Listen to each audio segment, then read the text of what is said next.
Hey, just wanted to give a quick disclaimer. You do see some people fall off of skateboards in this video. And by some people, I mean exclusively me. And I am okay. So there you go, YouTube. No one gets hurt in my video. Everyone's fine.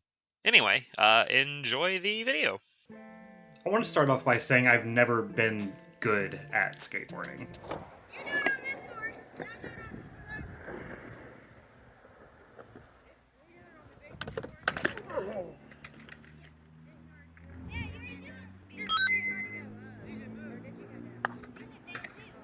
So, if you're looking for a professional to teach you how to do a kickflip or something, or if you're wanting to see a bunch of people do a whole bunch of cool tricks, I'm pretty sure Braille Skateboarding has an entire channel dedicated to that, so be sure to check them out. No, instead, I am just a normie who is giving his opinion, and you are more than welcome to stick around and hear. Growing up in the late 90s and early 2000s, skateboarding was like the representation of everything cool to me, especially anything that was wanting to appeal to kids, specifically younger boys, but just kids in general. It was everywhere. I'm talking about Kool-Aid Man, Capri Sun, Apple Jacks, Max from a Goofy movie, half the people that were on MTV.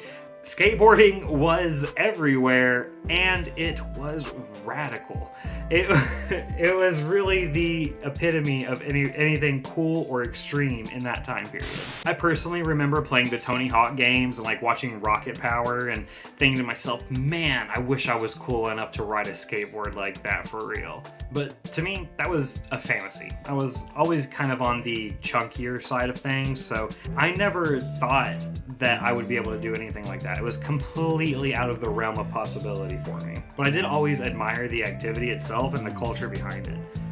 The music, the clothing, everything seemed really cool to me. Heck, one of the first dreams that I ever had was of me shredding through a skate bar, getting air, carving bowls, really radical stuff. And then, of course, I wake up and just hear some pop punk song on the radio playing that somehow incorporated itself into my dream. And that's where all this is coming from, I guess. I don't know, but either way, it was really awesome. I did have a couple of friends that said they skateboarded, but now that I think about it, I've never actually seen any of them on a skateboard. However, they did have Heelys, and I did see them on their Heelys in the school hallways, and never had Heelys either, and I always kind of wanted those. Pretty jealous. Anyway, that all changed in the summer of 2022. The skateboarding thing, not the Heelys thing. My fiance and kid are far more athletic than I am, which is good for me because I don't know when I would do any physical activity if it wasn't for them. I've never been much of a sports guy or anything. Ugh. They've dragged me around. I mean, I've had the opportunity of joining them to go play basketball, baseball, riding bikes, which I actually do really like riding bikes. But our most recent activity endeavor, I guess is how you would say it, is skateboarding. At first I would mostly watch or be their cameraman, but watching them progress and learn and kind of learning a bit for myself on the sidelines there, I got jealous. I got jealous of all their fun they were having.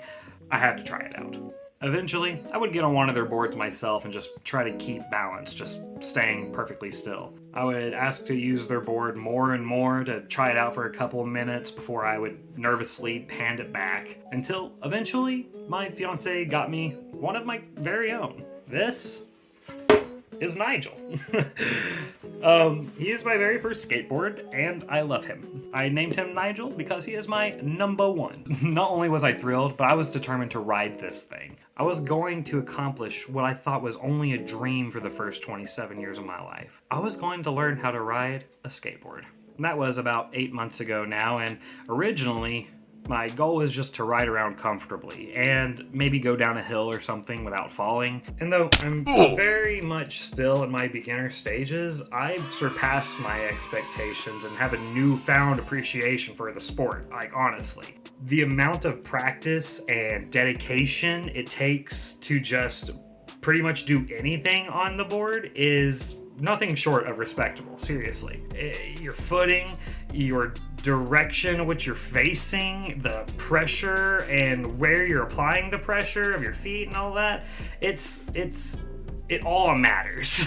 I feel like skating is one of those things I feel like a lot of people think is easy because they see a bunch of people doing a lot of things that make it look easy. But those people spent a lot of time and dedication and practice into that craft. And it's just like with any craft, sure, like with drawing, for instance, because that's something I relate to. But some people might be naturally better starting off, but just because they have a bit of a head start does not mean that you can't eventually get to a place where you're proud of your progress as well. You learn from your mistakes, and you don't try to compare yourself to others too much. Set your own goals. Try to keep them small and like realistic, and once you accomplish those, set a new one, and eventually you'll look back at yourself 6 months from then and realize how much you've grown. And not everyone's going to learn at the same rate. I feel like I'm a pretty slow learner at the sport.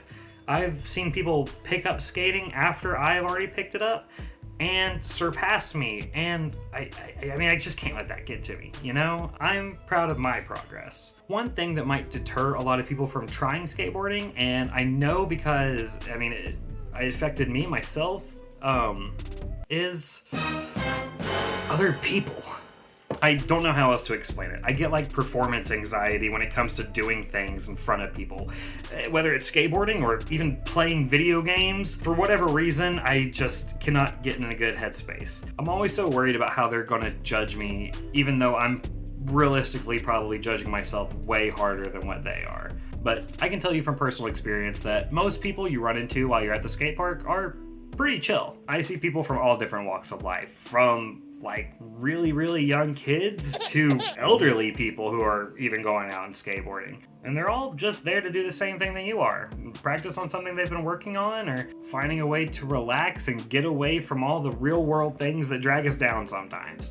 Half the time, they don't pay attention to you at all. And if they do, they're usually pretty friendly. They'll either offer helpful advice if they see you trying to work on something, or they'll ask for advice from you if you have a little bit more experience in something that they're trying to learn. A lot of people I've run into at skate parks are incredibly friendly, and honestly, it can really be a great way to make some friends. I even went to Jackalope Fest in Virginia Beach this past year, which is like this big, I don't know if you want to call it extreme sports, action sports is the term. This big action sports event in Virginia Beach.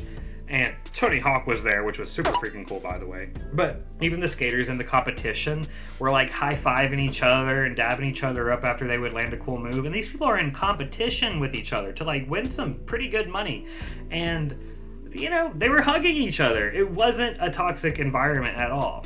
Granted, no matter what you do in life, whether it's skateboarding or music or art or clothing or food, there's going to be snobs in that field, and some people will just be toxic. You can't get away from that. The best you can do is try to ignore it, try to not let it bother you. But I don't think skating is going to be like a cesspool for anything like that. Like I said, most people, pretty nice. Brushing all that off is easier said than done sometimes, but as long as you're having fun, that's what really matters. Not what tricks you're doing, not how cool you look while you're doing it, how you feel while you're doing it. However, that being said, there is a bit of skate park etiquette that you should be aware of and try to follow when you can. For instance, 1, be aware of your surroundings. You don't want to accidentally get in front of someone as they are trying to like do a trick or go down a hill or something, and it can result in both of you getting hurt. Even if someone is just standing there waiting to skate, try to be mindful of that, because some people are pretty patient and pretty quiet and maybe waiting a really long time just to politely take their turn whenever everyone else is done. I know it can be annoying when you're trying to stand there and wait to do something on your board and there's just some like annoying kid on a scooter that just keeps skating in front of you, not paying attention to anything in the world. And side note, nothing against scooters. Scooters are pretty cool. I've seen people do really cool things on scooters. I'm just giving that as an example. You might want to also take note if somebody else is filming their session, because you don't want to be the guy who like got into frame and ruined the perfect shot at the worst moment, So just try to be mindful of that. Number 2, taking turns. Skating can be extremely fun, especially once you're in the hang of it, but make sure you aren't hogging all the joy to yourself. If you see someone like standing around in front of an obstacle or something and you think they just might be waiting their turn, so make sure you give them a chance to go as well. Alternatively, if you see a bunch of people in line in front of an obstacle and you want to try it, just politely walk up and join the rotation. Again, this can go back to being a great way to making new friends, or even getting advice on a trick that you're trying to learn. And number 3, I already said it once, have fun. This one might seem obvious, but skating can get frustrating sometimes, like really frustrating, especially when you're just like not able to land a trick that you've been trying to learn or something like that, or you're just off your game for whatever reason. But just try to stay positive. If you're too mad at a trick, walk away or skate away for a little bit and then come back to it once you kind of cleared your mind a little bit. You don't want to get too clouded up with frustration. Encourage others and yourself. I've talked to myself at skate parks trying to build my courage up to try something or to keep trying something that I might have failed at a couple times before. It might seem crazy, but it can be a huge confidence booster for sure. Just like with life, your mindset is going to be everything. So just try to stay positive and have fun. Lastly, and this isn't part of the etiquette or anything, but stay safe.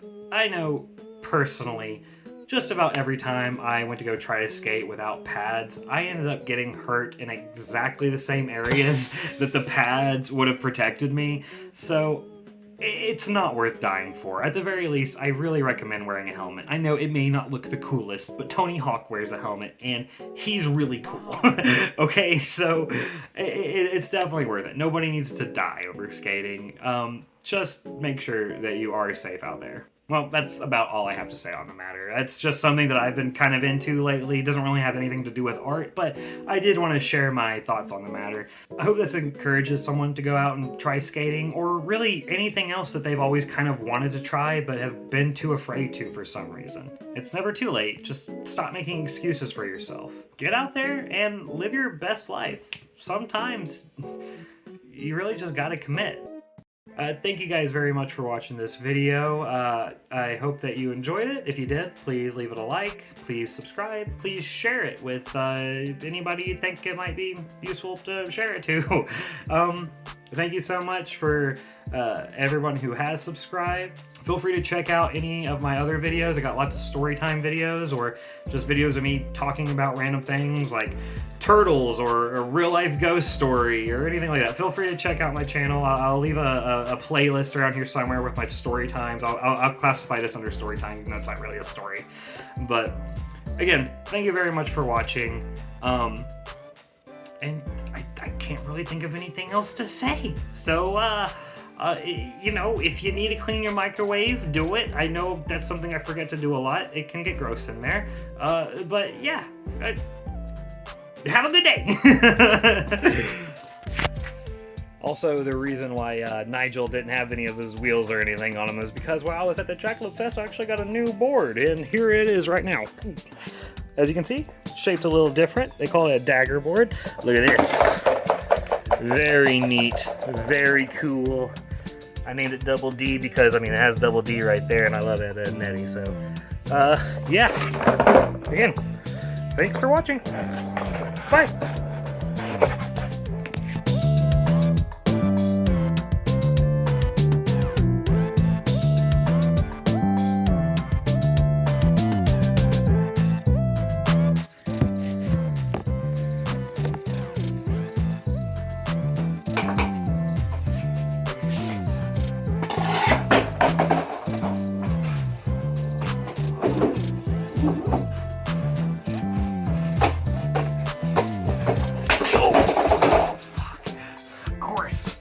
The one I hope you could see.